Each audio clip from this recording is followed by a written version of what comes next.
अध्ययन आईएएस के digital learning world में आप सबका स्वागत है।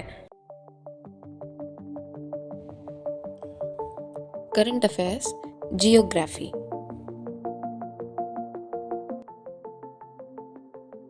कश्मीर में बर्फबारी न होना चिंता का विषय।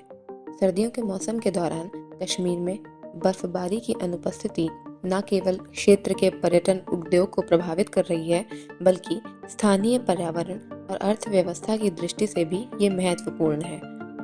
पूरे जम्मू और कश्मीर और लद्दाख क्षेत्रों में इस सर्दी में बारिश या बर्फ की कमी देखी गई है। दिसंबर 2023 में 80% वर्षा की कमी से लेकर जनवरी 2024 में 100% कमी तक चिंताजनक है। इन क्षेत्रों में शीतकालीन वर्षा मुख्य रूप से बर्फबारी ही है, जो स्थानीय जलवायु के लिए बहुत महत्वपूर्ण है। वेस्टर्न डिस्टर्बेंस की घटनाओं की घटती प्रवृत्ति सर्दियों के महीनों के दौरान कम वर्षा में योगदान दे रही है। वेस्टर्न डिस्टर्बेंसेस हिमालयी क्षेत्र में सर्दियों की वर्षा का प्राथमिक स्रोत है। इनमें गिरावट और तापमान में वृद्धि, जो कि क्लाइमेट चेंज के लक्षण हैं, भी बर्फबारी न होने का एक कारण है। वेस्टर्न डिस्टर्बेंस वो eastward moving rain bearing wind systems हैं जो अफगानिस्तान और ईरान के आगे ओरिजिनेट होती हैं और जो भूमध्य सागर और यहाँ तक कि अटलांटिक महासागर से मॉइस्चर उठाती हैं। जलवायु परिवर्तन को कश्मीर में घटती बर्फबारी के लिए एक योगदान कारक माना जाता है। तापमान में वृद्धि की दर मैदानों की तुलना में ऊपरी ऊंचाई वाले क्षेत्रों में अधिक है, जो कि बर्फबारी को प्रभावित करती है। पूर्वी प्रशांत महासागर में वर्तमान एल नीनो घटना को वैश्विक वायुमंडलीय परिसंचरण को प्रभावित करने वाले एक अतिरिक्त कारक के रूप में सुझाया गया है। बर्फबारी न होने की यह स्थिति फॉरेस्ट फायर्स या सूखे को जन्म दे सकती है या फिर फसल उत्पादन में गिरावट ला सकती है। इसके अलावा दीर्घकालिक परिणामों में हाइड्रो इलेक्ट्रिसिटी जनरेशन में कमी, ग्लेशियर पिघलने में वृद्धि और पीने के पानी की आपूर्ति भी शामिल है। पर्याप्त बर्फबारी के अभाव में सर्दियों की फसलें और पर्यटन भी प्रभावित होता है। कश्मीर में एक प्रमुख शीतकालीन पर्यटन स्थल गुलमर्ग अपर्याप्त बर्फ के कारण इस सीजन में पर्यटक यात्राओं में तेज गिरावट देख रहा है। 2023 में पर्याप्त पर्यटक संख्या के बावजूद अधिकारी फुटफॉल में कम से कम 60% की कमी को पूरा करते हैं। बर्फ की कमी स्की रिसॉर्ट्स और संबंधित व्यवसायों को प्रतिकूल रूप से प्रभावित कर रही है, जो स्थानीय अर्थव्यवस्था को भी प्रभावित करती है।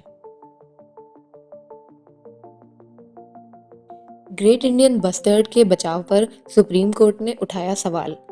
19 जनवरी 2024 को सुप्रीम कोर्ट ने केंद्र को निर्देश दिया कि वह गंभीर रूप से एंडेंजर्ड ग्रेट इंडियन बस्टर्ड को बचाने की अपनी योजना फरवरी तक स्पष्ट करे। अदालत ने कहा कि सरकार की योजना में पक्षियों की प्रजातियों के संरक्षण में और कार्बन उत्सर्जन को कम करने और सोलर एनर्जी जैसे ऊर्जा के वैकल्पिक रूपों को अपनाने की भारत की ग्लोबल कमिटमेंट्स के बीच संतुलन बनाए रखना चाहिए। गुजरात और राजस्थान, जो बस्टर्ड का प्राकृतिक आवास भी हैं, के क्षेत्रों में स्थित हाई ट्रांसमिशन बिजली लाइनों के साथ टकराव के कारण इन पक्षियों की प्रजातियों को भारी हानि पहुंचती है।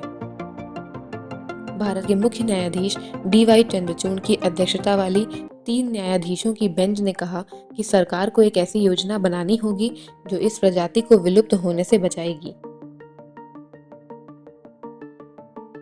यह आदेश एक पक्ष की ओर से पेश हुए सीनियर एडवोकेट AM सिंघवी के कथन के बाद आया, जिसमें उन्होंने कहा कि जो क्षेत्र इन पक्षियों के प्राकृतिक आवास हैं, वे भारत के सबसे प्रचुर सौर ऊर्जा उत्पादक क्षेत्र भी हैं। उन्होंने कहा कि बिजली लाइनों को भूमिगत करना बेहद खतरनाक है।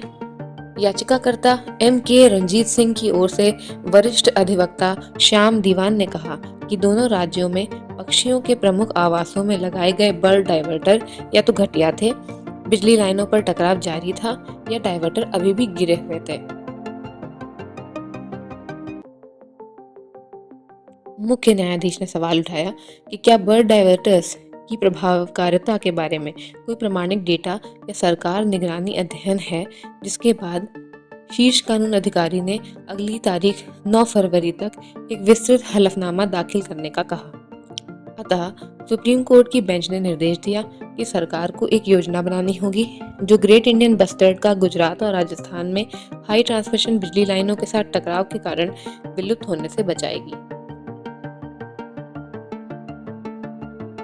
भारतीय टेक्टोनिक प्लेट के दो हिस्सों में टूटने के पीछे की क्या कहानी है? हाल ही में शोधकर्ताओं ने नए भूकंपीय डेटा का अनावरण किया है जो दर्शाता है कि तिब्बती प्लेट्यू के नीचे भारतीय टेक्टोनिक प्लेट दो भागों में विभाजित हो रही है। यह नई खोज पृथ्वी के सबसे ऊंचे पहाड़ों को आकार देने वाली फोर्सेस के बारे में हमारी समझ को बदल सकती है। यह मुद्दा सैन फ्रांसिस्को में अमेरिकन जियोफिजिकल यूनियन कॉन्फ्रेंस में प्रस्तुत किया गया था और यह विशाल हिमालय पर्वत श्रृंखला के निर्माण पर एक नया दृष्टिकोण क्रिएट करता है। लंबे समय से हम जानते हैं कि हिमालय की विशाल उपस्थिति भारतीय और यूरेशियाई महाद्वीपीय प्लेटों के टकराव के कारण है। यह प्रक्रिया लगभग 60 मिलियन वर्ष पहले शुरू हुई थी। इस प्रोसेस की तुलना आमने सामने की टक्कर में एक कार के हुड के टुकड़े टुकड़े होने से की गई है, जिसमें भारतीय प्लेट पृथ्वी के मैंटल के भीतर मोल्टन रॉक के करंट्स द्वारा अपने उत्तरी पड़ोसी के नीचे चली जाती है। समय के साथ इस टेक्टोनिक इंटरैक्शन ने यूरेशियन भूमि लैंडमास को आकाश की ओर ढकेल दिया, जो हिमालय की उच्चतम पहाड़ियों का कारण बना। हालांकि नवीनतम विश्लेषण भारतीय प्लेट के सबडक्शन के बारे में पिछली धारणाओं को नया एंगल देता है। भूकंपीय डेटा के अनुसार मैंटल की गहराई में आसानी से डूबने के बजाय एक कॉम्प्लेक्स सिचुएशन है जहां प्लेट डीलैमिनेट हो रही है। भारतीय प्लेट का घना बेस पील हो रहा है और मैंटल में उतर रहा है, जबकि इसका हल्का शीर्ष भाग यूरेशियन प्लेट के ठीक नीचे खिसक रहा है। टेक्टोनिक गतिविधि के इस नए मॉडल को ओशन यूनिवर्सिटी ऑफ चाइना के जियोफिजिसिस्ट लिन लियू के नेतृत्व वाली एक टीम ने पीसअप किया। दक्षिणी तिब्बत में 94 ब्रॉडबैंड भूकंपीय स्टेशन से up and down S wave और शेयर वेव विभाजन डेटा को back and fourth P wave data के साथ जोड़कर शोधकर्ताओं ने भूमिगत गतिशीलता का एक सूक्ष्म दृश्य प्रदान किया है। इस अध्ययन के रिजल्ट्स न केवल पर्वत निर्माण की हमारी समझ के लिए बल्कि भूकंप की भविष्यवाणी के तरीकों के लिए भी गहरे हैं।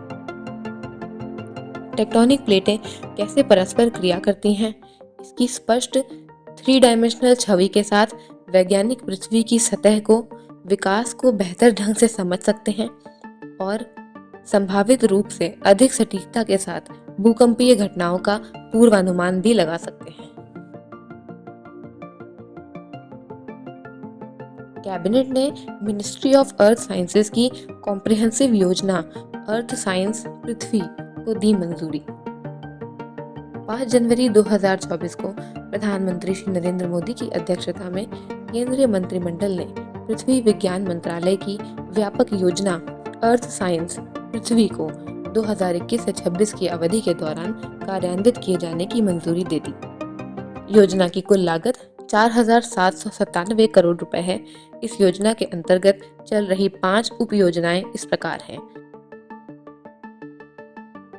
वायुमंडल और जलवायु अनुसंधान, महासागर सेवाएं, प्रारूप अनुप्रयोग संसाधन और प्रौद्योगिकी, ध्रुवीय विज्ञान और क्रायोस्फीयर अनुसंधान, भूकंप विज्ञान और भूविज्ञान अनुसंधान, शिक्षा, प्रशिक्षण और आउटरीच। पृथ्वी प्रणाली विज्ञान पृथ्वी प्रणाली के सभी 5 घटकों से संबंधित है, जैसे वायुमंडल, जलमंडल, भूमंडल, क्रायोस्फीयर और जीवमंडल तथा उनके बीच का जटिल अंतर संबंध। पृथ्वी विज्ञान मंत्रालय पृथ्वी प्रणाली विज्ञान से संबंधित सभी पहलुओं पर समग्र रूप से कार्य करता है। पृथ्वी योजना पृथ्वी प्रणाली विज्ञान की समझ में सुधार लाने और देश के लिए विश्वसनीय सेवा प्रदान करने हेतु सभी 5 घटकों को समग्र रूप से शामिल करेगी।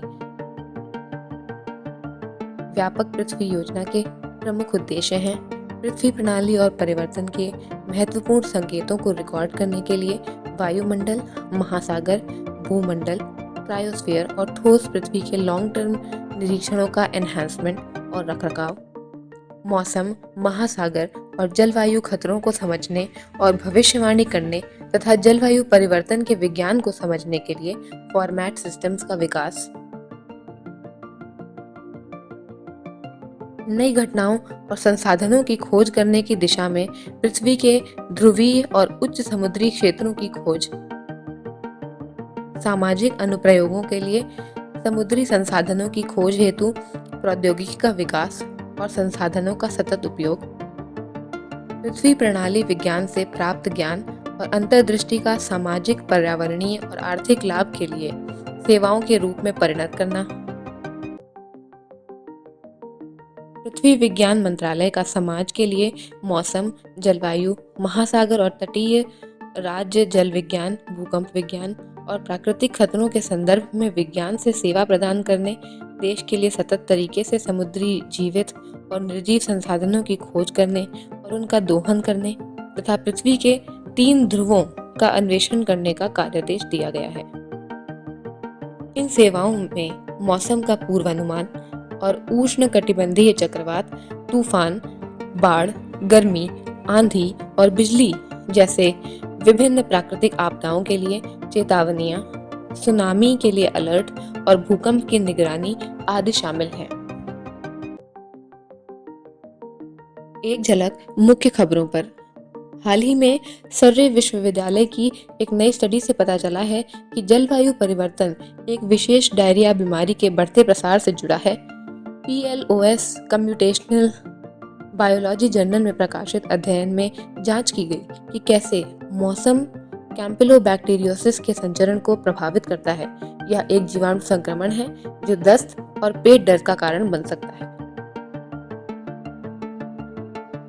ग्लोबल चेंज बायोलॉजी जर्नल में प्रकाशित एक शोध रिपोर्ट के अनुसार जलवायु परिवर्तन के कारण सदी के अंत तक भारत में श्रम उत्पादकता 40% तक कम होने की संभावना है, जिससे दुनिया के भोजन उत्पादन करने की क्षमता खतरे में पड़ जाएगी।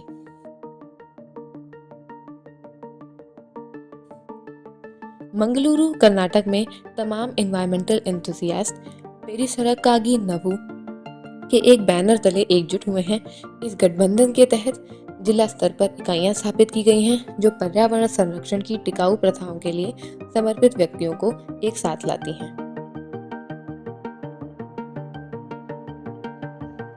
अध्ययन से जुड़े रहने के लिए हमारे चैनल को सब्सक्राइब करें। इस वीडियो में हमारे साथ बने रहने के लिए आपका बहुत धन्यवाद।